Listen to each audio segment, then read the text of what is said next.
uJesu Kristu oyinkosi Baba,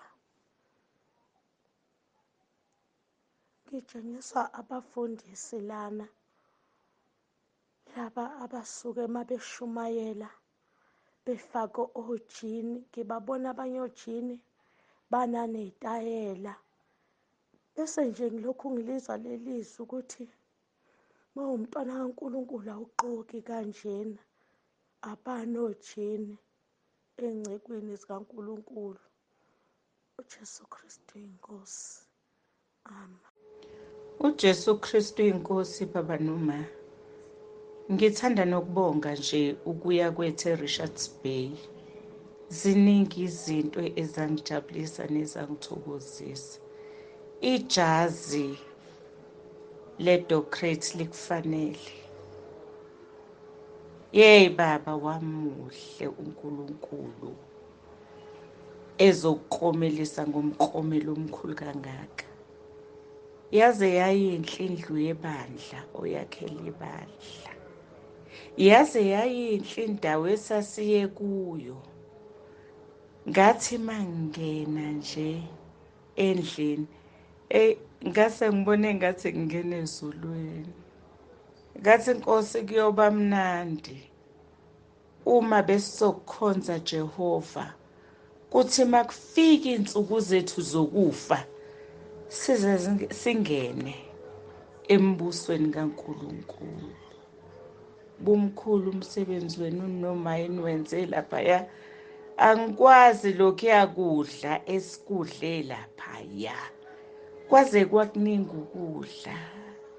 Kwaze kwakuningi ukudla baba, siyambonga uNkulunkulu. Kodwa ngibabaza ubuhle bendlu. Ngibabaza ubuhle bokubiya. Ngibabaza yonke into uyakuphumelelisa uNkulunkulu baba. Baba uyamsebenzela uNkulunkulu. Baba umnikelo omkhulu leyandlu yabazalwane oyakhela phaya. uNkulunkulu akubusise noma wethu. uNkulunkulu anibusise baba.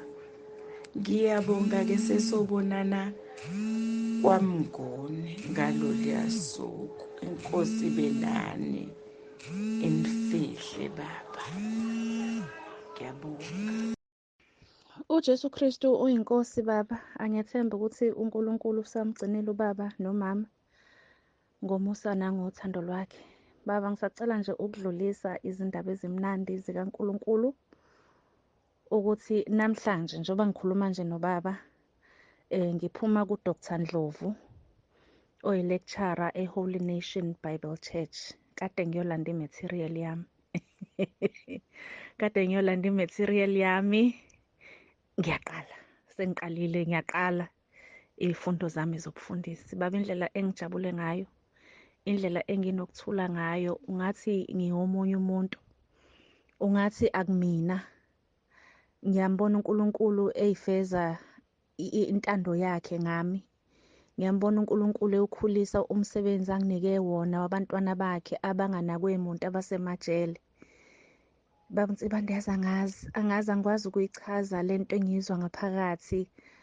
Angazi baba, angazi, kodwa nje kukho konke uNkulunkulu ngiyambonga kakhulu. Ngiyambonga ukuthi uNkulunkulu angithande, ukuthi angithole nami angihawukele ngimubi, ngiyisoni, nginje, ngingeyilutho, kodwa uNkulunkulu abe nenhlelo ezinkulu ngami. Nomsebenzi-ke baba, khona umntwana ekade engisendela nje i-VN, ngizocela ukuyishera nobaba.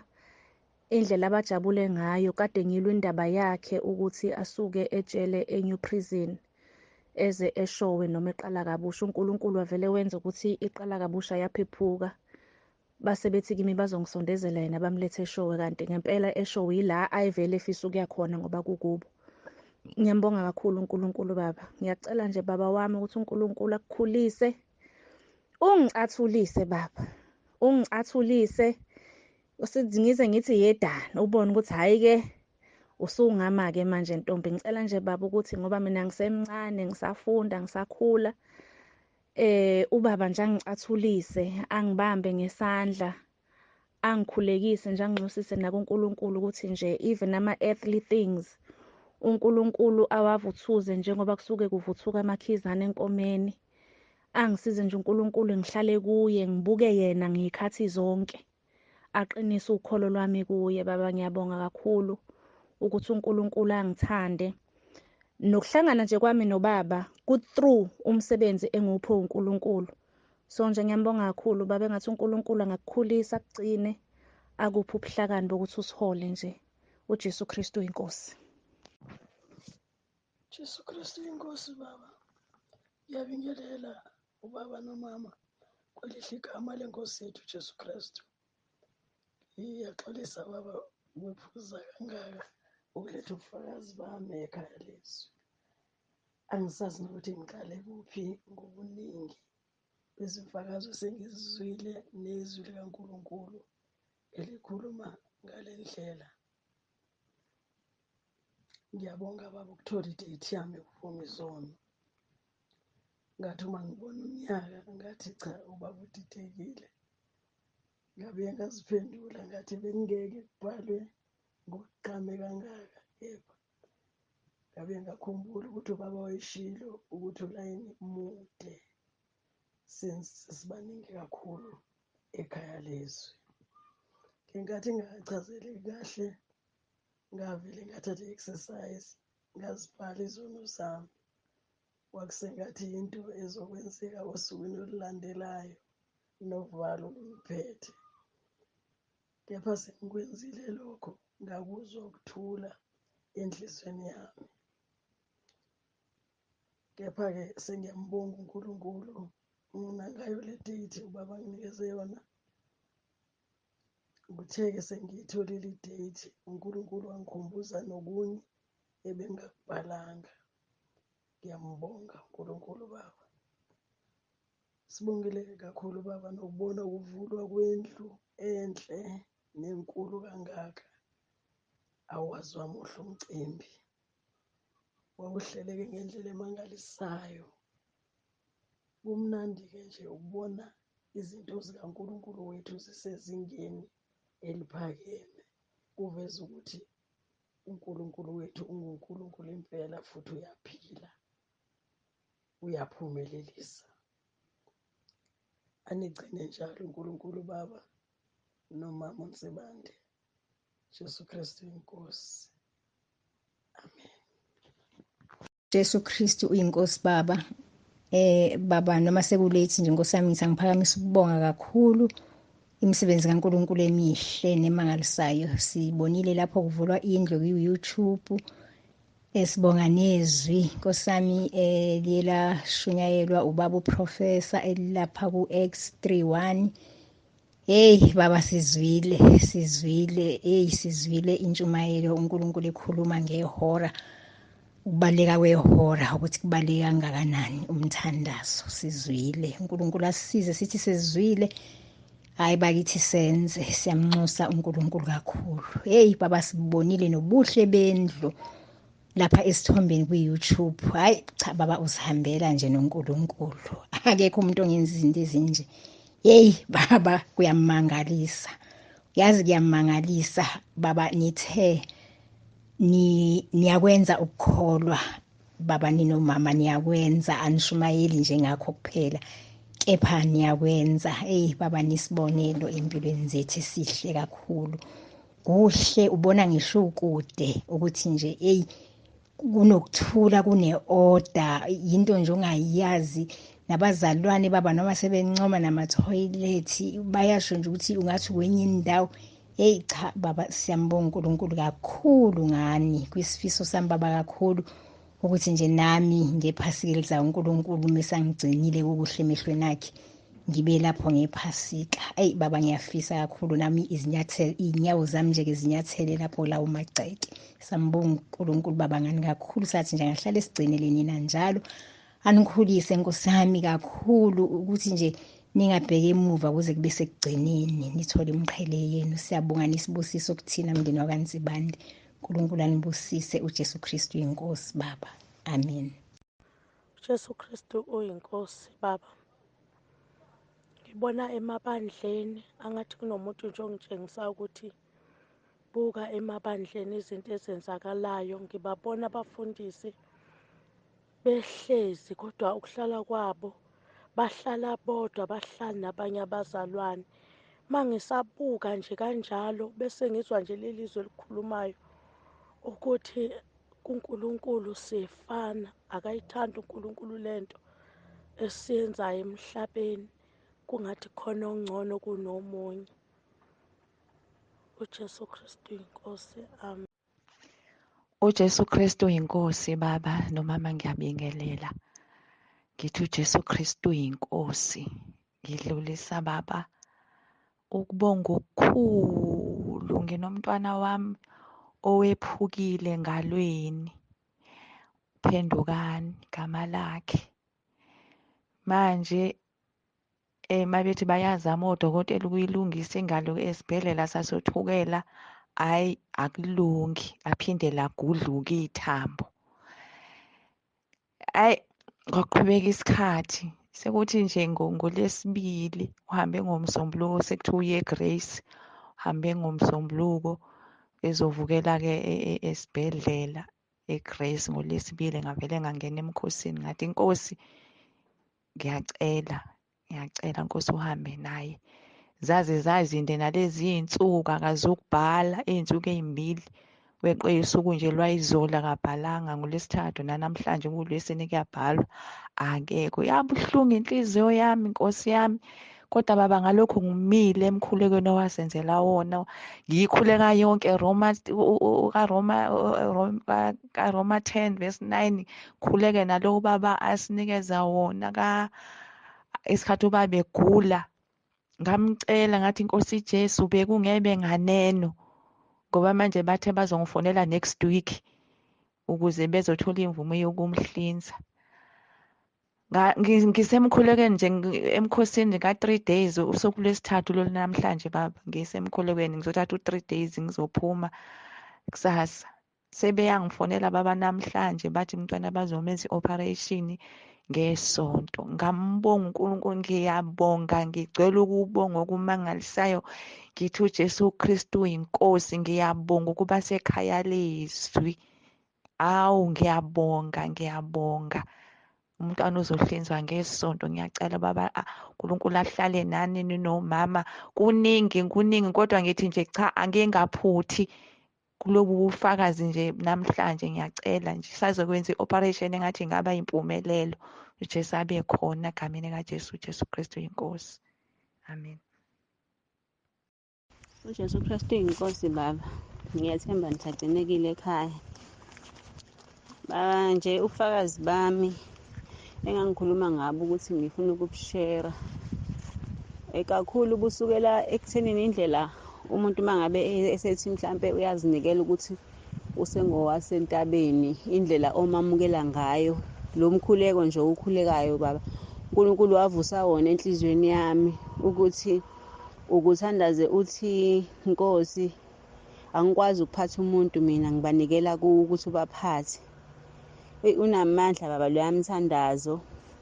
Manje uNkulunkulu ngathi wasebenzisa wona empilweni yami ukuthi ngize ngigcine ngifikile laphaya. Ngavele ngakhumbuzwa izwi leli eliyigama lebandla, uverse 3 wakhona lapha ku-Isaiah chapter 2. Uma ngabe lithi khona abantu abaningi bayokuthi wozani sikhuphukele entabeni kaJehova, endlini kaNkulunkulu kaJakobe, uyakusifundisa izindlela zakhe, sihambe emkhondweni yakhe. Ngibuka kuNkulunkulu nje osifundisayo, ngoba uyena wakhuluma kimi nje ukuthi njengoba usuyinikele ebandleni, kona konke abakwenzayo udinga ukuba ingxenye yakho. Uma ungezuba ingxenye yakho udinga ukuriphotha. Ngabuka nje baba ukuthi uma wawuqinisile ukuthi awukwazi ukuphatha umuntu, siyahlupha singabantu, asiphatheki. Kodwa uma usinikele kulo osidalile, lo osidalile uyena osifundisayo iy'ndlela zakhe bese sihamba emkhondweni yakhe. Ngabuka nje ngikhona laphayana ngiwitnessa usuthweswa iziqu. Ngezwa nje into engingayazi, kwakwehla iy'nyembezi nje, ngibuka ukuthi uNkulunkulu ngampela uyagcwalisa ukuthi bekufanele ngibe khona. Ngiyacela nje kakhulu baba ukuthi ungithethelele nalento yokuzinqumela ukuthi hhayi ngizoya kule ngingayi kule. ngifundile nje, uNkulunkulu ungifundisile ukuthi akudingi ukuthi ngizinqumele, kodwa kakhulu fanele ngibike kuyena. Uma ngabe ngampela bekuwuhlelo lukaNkulunkulu ukuthi ngibe khona, uNkulunkulu uzokwenza indlela yokuthi ngibe khona. Ngiyacela nje ukuthi kakhulu ungithethelele umholi webandla engikulo. Ngiyacela kakhulu ungithethelele ey'nkonzweni zikaJulayi baba, ngokuvuma kwenkosi ngizobe ngikhona. Ngisakhuleka nje ukuthi uNkulunkulu akathambise inhliziyo kababa uMkholokotho nje, angabi nankinga, angivumele ngihambe ngize enkonzweni. Nje ngisengizimisele kakhulu ukuthi kunanoma yini eyenziwayo, uNkulunkulu uma engipha amandla, engivulela indlela noma ithuba, ngibe khona baba. uJesu Kristu uyinkosi, amen. uJesu Kristu inkosi baba, noma Mtsibande. Ngithanda ukudlulisa ubufakazi la. Ubaba ngacela ukuthi angikhulekele ngizongena emkhosini ka7 days. Ubaba wangikhulekela, then ngase ngiyangena kulo mkhosi. Angizange ngilamba, angizange ngikhathale, angizange futhi ngibe nenkinga since kuthiwa odokotela bethi ngidiabetic, ngidla i-treatment kashukela. Ngake noma ngithi ngiwu-check-a ushukela ngithola ukuthi unormal, awunankinga. So-ke ngawuqeda kumkhosi ka7 days. Ngikukhulekela abantwana, umfana wami wawuthola umsebenzi. Ngisalindele-ke kubantwana laba abafundayo ukuthi bona kuhamba kanjani, kuzohamba yabo bezothola ama-results. Okunye baba engithanda ukukubonga, ukusifundisa ngokwethemba uNkulunkulu nokuziyela kuNkulunkulu. Mina bengingakwazi inhlobo nje ukubamba i-fasting, bisengihlula nje, kodwa ngiyambonga uNkulunkulu ukuthi wakwazi ukungilekelela ngawudonsa lo 7 days, ngangaba nankinga. And okunye-ke baba engikubongayo, ngiye nganika omunye umama lo mkhuleko ngoba ngibona ethi ugulelwa umntana wakhe, so indodakazi wakhe kwakubuhlungu kunqamuka isingezansi ney'nyawo nekhanda. Ngabanikeza nje lo mkhuleko ukuthi abawukhuleke lo mkhuleko njalo ekuseni bevuka, nasemini mayizwa ama-pain, nasebusuku. Then baza kimi bazongitshela ukuthi cha, umntwana usephilile impela, usesukumile, usebuyele emsebenzini, u-right. Ngakubonga lokho. Kwathi omunye udadewethu esisihambe naye mangabe siya emsebenzini, naye ngamnikeza lo mkhuleko ekhala ngobuhlungu, ethi usola sengathi uphethwe izinso. Then ngamnikeza lo mkhuleko baba. Mangimnika lo mkhuleko wathi kimi sisemotweni sibuyele emakhaya, wathi hey, umkhuleko wanginika wona wangisiza, since ngakhuleka wona ngiphethwe yi-pain, yilokhu yanqamuka lokho. So nami-ke ngiyawubona nje umehluko. Ngiyazizwela nje ukuphila. Ngiyambonga kakhulu uNkulunkulu baba, ngiyambonga kakhulu uNkulunkulu namandla akhe. Siyafisa ukuthi asigcinele wena, akufihle njalo, akubiyele njalo kanye nomndeni wakho wonke nomama, egameni likaJesu Kristu, amen. Inkosi baba, ngiyabingelela kubaba noma nasekhaya lezwi egameni likaJesu Kristu. Baba, ngiyabonga iy'ntshumayelo ongithumelela zona. Ngimusha egruphini, ngingena umhla ka-1 May. Ngithe uma ngilalela iy'ntshumayelo zikababa, ngalokho ngiyibuza ukuthi Nkosi, lo baba uNtsimande umvusaphi? Lokhu akushoyo ngabe kuyikho kuvela kuwe ngempela yini? Ngaba naleso siphithiphithi enhlizweni yami, ngilokhu ngibuza kuJehova, ngilokhu ngibuza ukuthi ngilele ebusuku baba, ngiphupha umuntu wesilisa ogqoke isikibha esimhlophe. Abantu baningi, kunefu elibonakalayo elimnyama eliqhamukayo, liqhamuka eningizimu, elibonakala liyingozi. Lo muntu uyamemeza, uyaxwayisa. Bese ngithi mina, hawu, lo muntu ngoba angikhonzi naye ukhonza kwenye indawo. Bese kuba khona izwi elithi kimi, awukhonzi naye, kodwa lokhu akushoyo kuyikho. Thatha lokhu akushoyo kuyikho. Baningi abantu bayaphithizela. Ulokhu ememezile lo muntu, ulokhu ememezile. Baba, ngiyabonga ukuthi uJehova ukhonfemile kimina ukuthi impela into oyiphethe ingeyakhe. Jehova wangathi angaqhubeka ekubiyele, ekhulise nemfihlakalo ayibeke kuwe, eyibiyele nayo uqobo uJesu Kristu uyinkosi. Amen baba.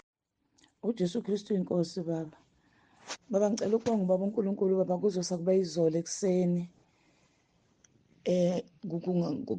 Ebusuku nje kwaku 23-27 sezwa ukuqhuma kwangathi kuduma into nje engajwayelekile ngayezwa ukuthi khona into eshayisa into engqondweni nami kwakhona ukuthi khona egcekeni ekhaya kunendle enkulu bese kuba khona engasegeyithini nje okuyi-3 room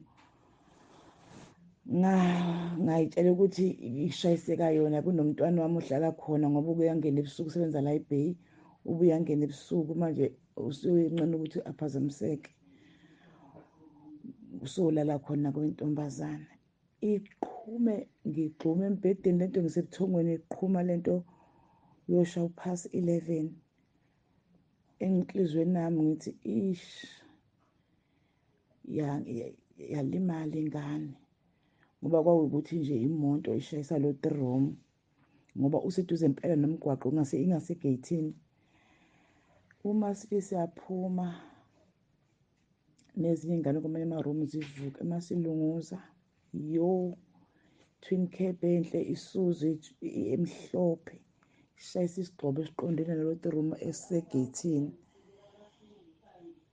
isigxobo sazo sawuyama saqethukela phekwendlu sathinta kancane kusho sathinta irufu nje kancane baba angazi udumo ngalinika uNkulunkulu ngamtusa uNkulunkulu ngathi wamuzi wamuhle enhlizweni nami ngangigcwele nje ukuthi umasipala ngithi umasipala wenzelani into embi kamba ngake uzothatha isigxobo azosibeka la kuzokwakhiwa khona igate mase kubiya kahle sesifaka izitini lesi sigxobo ngizothi yabasisuse kanti sizokwenza umsebenzi uNkulunkulu sibeke ngecebo ukuba besingekho leso sigxobo sikacinga ngabe indlu yaphela yonke luckily ingane yayingekho ke phakathi but kwakuzodemolisheka ngisho impahla idongo bese kulimala ngisho impahla ephakathi kuloyo ndlu kanti kade 2 days back kwenzeka lokho kwenzeka izolo kuzosabe izolo 2 days ngathi ngiyaphaphama sengiphaphamela ukukhuleka ekseni ngaphaphama ade ngiphupha ukuthiwa kukhona izwi elithi amahubo 139 verse 5 Matthew 5 verse 13 kwakhona nje izwi lisho lokho ngavuka ngalifunda lolo zwi mangifunda amahubo 139 verse 5 uthi ngiwuzungezile ngemva nangaphambili ngabeka isandla sami so nje ngithema kwenzeka lento ngabuka isandla sikaNkulunkulu ngamdumisa kakhulu uNkulunkulu baba uJesu Kristu inkosi amen. Jesu Kristu uyinkosi. Ungibingela abazalwane bonke ngithi bonke ekhaya lezwi entabeni unkosi ngithi ibandla lithi uJesu Kristu inkosi lonke uJesu Kristu inkosi awubazalwane ngiyabonga nje ukuthi sibonane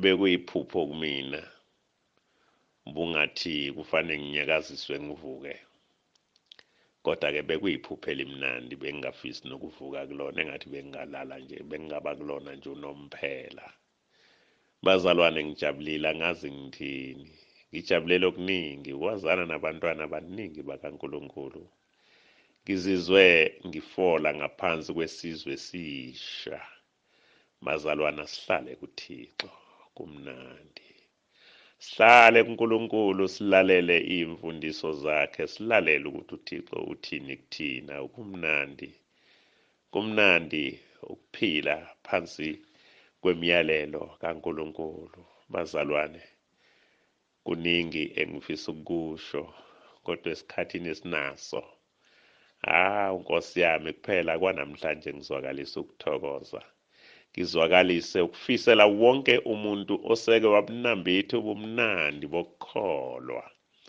wabunambitha ubumnandi bokuba kulesi sizwe esisha wabunambitha ubumnandi bokulalela bokuthobeka kuthotshekelwe uNkulunkulu bazalwane umuntu angahlehlele emumva uyoba necala uyoba nenxeba enhlizweni yakho ongalazi ukuthi liyopholiswa yini Namhlanje bazalwane ngima lapho nje ngiyathokoza kakhulu, ngiyathobeka.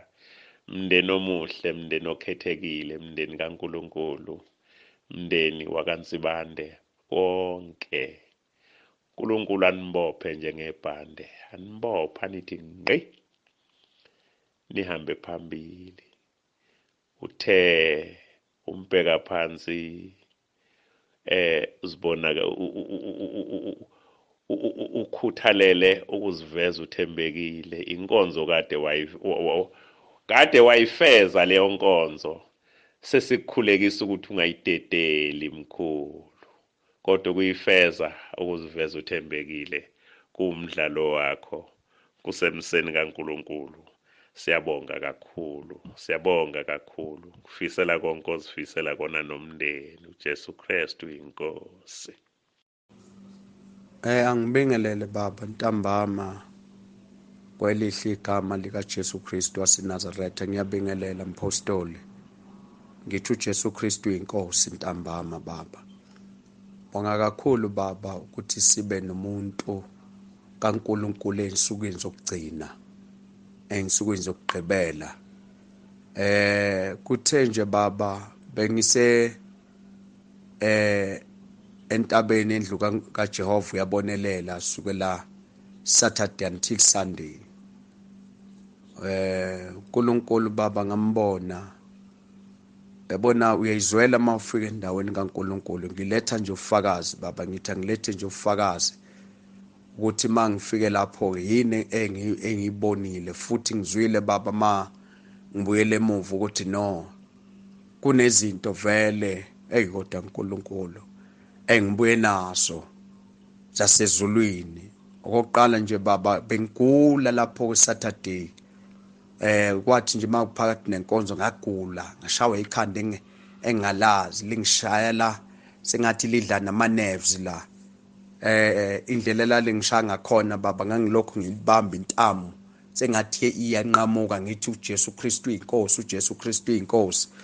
Kwathi masokuphela inkonzo baba, ngoba ngangisalinda usisi wami ngicishole na iphone, ngacela ukuthi bangichajise kancane ukuze ngimfonela ngilande ngoba indawo ngingayazi.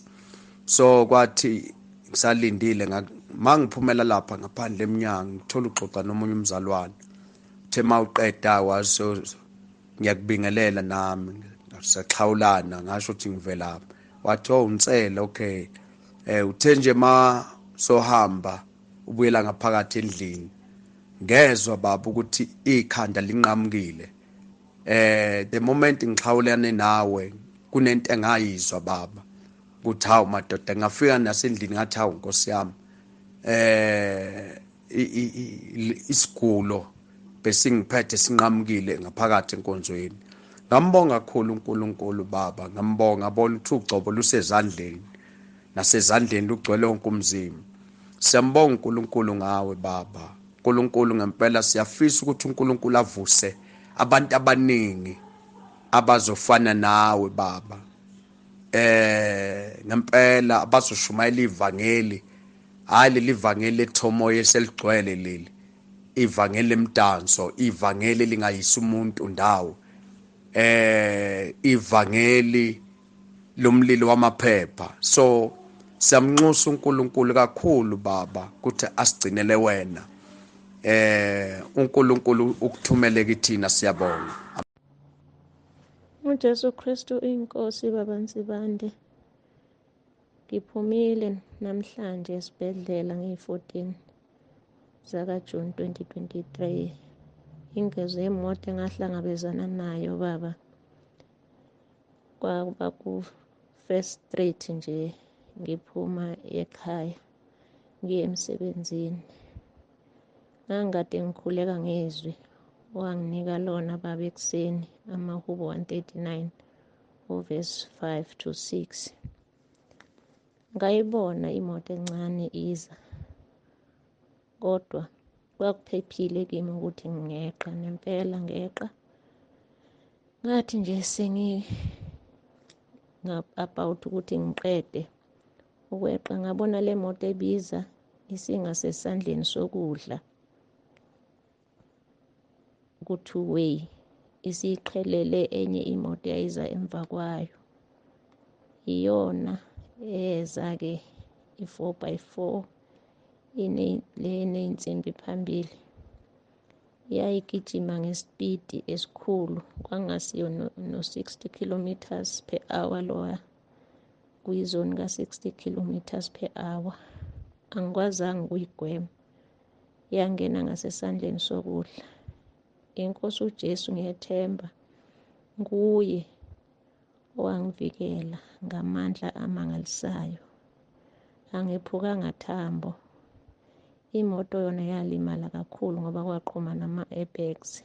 Impela ungivikele ngesandla esinamandla. Ngithi uJesu Kristu uyinkosi. Ngiyabonga kakhulu baba imikhuleko yenu. Ikhaya lezwi endlini kaJehova kuyabonelelwa. Ngithi uJesu Kristu uyinkosi. Konke kuyaguqa. Amen.